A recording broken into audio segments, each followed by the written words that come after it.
Hello दोस्तों, आप सभी का स्वागत है एक्सेल में जाके यूट्यूब चैनल पर, जहां हम वीबीए माइक्रो सीखेंगे और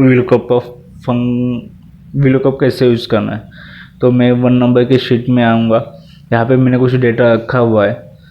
तो अभी कोडिंग के लिए वीबीए ओपन करना है, तो मैंने अल्ट F11 किया, जिसके वजह से वीबीए कोडिंग के लिए ओपन हुआ। अब मुझे नाम चेंज करना है, तो मैं क्या करूँगा, जहाँ पे एक्सेल की शीट है वहाँ पे लिखूँगा वीबीए वीलुकअप। तो आप देख सकते हैं कि इसका इफेक्ट ऑटोमेटिकली वीबीए कोडिंग के उस बुक में दिखाई देगा आपको वीबीए वीलुकअप करके।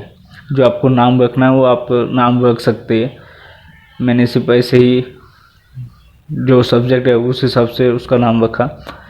बाद में मुझे क्या करना है, अभी मैं वापस डेवलपर टैब में जाऊंगा, एक और माइक्रो में आऊँगा। एक और माइक्रो में मैं माइक्रो नेम जो लिखना है मैं लिखूँगा वीबीए वीलुकअप।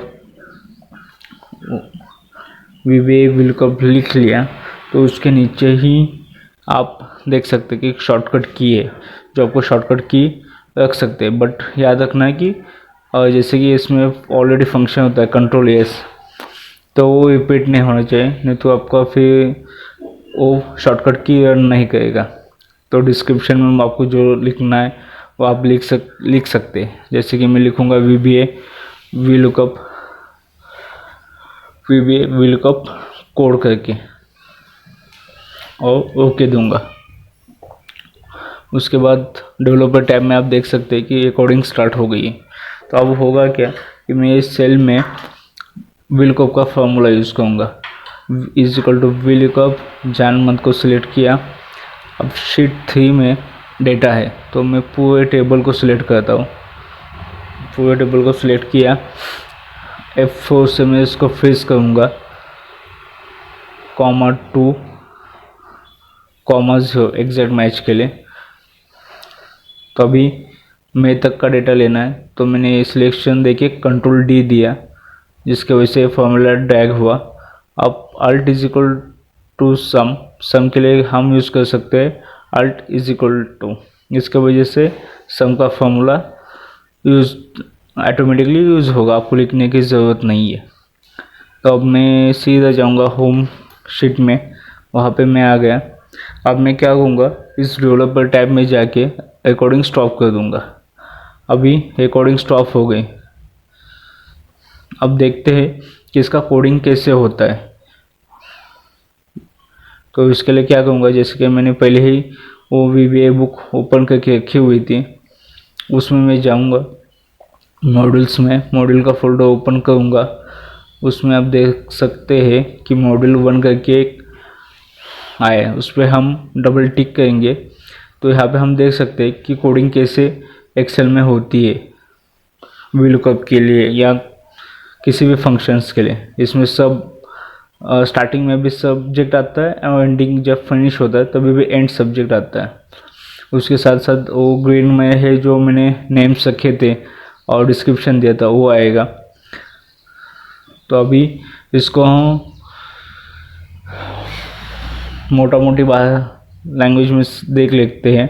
इसको मैं डेटा डिलीट मार देता हूँ, क्योंकि अब मुझे देखना है कि कोडिंग कैसे रन होती है। तो यहाँ पे रन का फंक्शन है, मैंने क्लिक किया रन।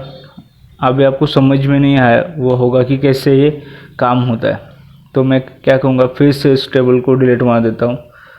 वीबीए कोड का बुक ओपन किया, व्यू में गया। व्यू में जाने के बाद टूल बार्स, उसमें डिबग मैंने सिलेक्ट किया हुआ था। तो अभी यहाँ देख सकते हैं कि यहाँ से सेल गई, अभी यहाँ पे ऐड हो गया। यहाँ पे 2 बार रन का ऑप्शन दिखाई देता है। इसके लिए शॉर्टकट कीज है F5। तो अब मैं क्या करूँगा, जहाँ पे कोड स्टार्ट हुआ है सब्जेक्ट का, वहाँ पे मैं कर्सर को रखूँगा और शॉर्टकट कीज दूंगा F8।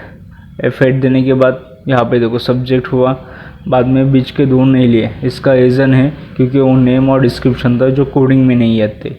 तो अभी इसके साथ साथ आप एक्सेल के फाइल में भी देखिए, जैसे जैन में 1,25,000 आया, जो कमांड मैंने दी थी एक्सेल में स्टार्टिंग में, वो सेम एज इट इज़ चालू हो गई। वापस से टोटल 8,75,000 अभी वो होम के पेज में आया, जहाँ पे मैंने रिकॉर्डिंग करते समय माइक्रो रिकॉर्डिंग करते समय लेके गया था, एंड किया था, वहाँ पे मुझे लेके आया। तो इस प्रकार से हम देख सकते हैं कि ये फंक्शन या यह फार्मूला कैसे बैकएंड में होता है। आपको एक वीबी कोडिंग लर्न करने के लिए बेसिक माइक्रोज में ये फ़ायदा होता है।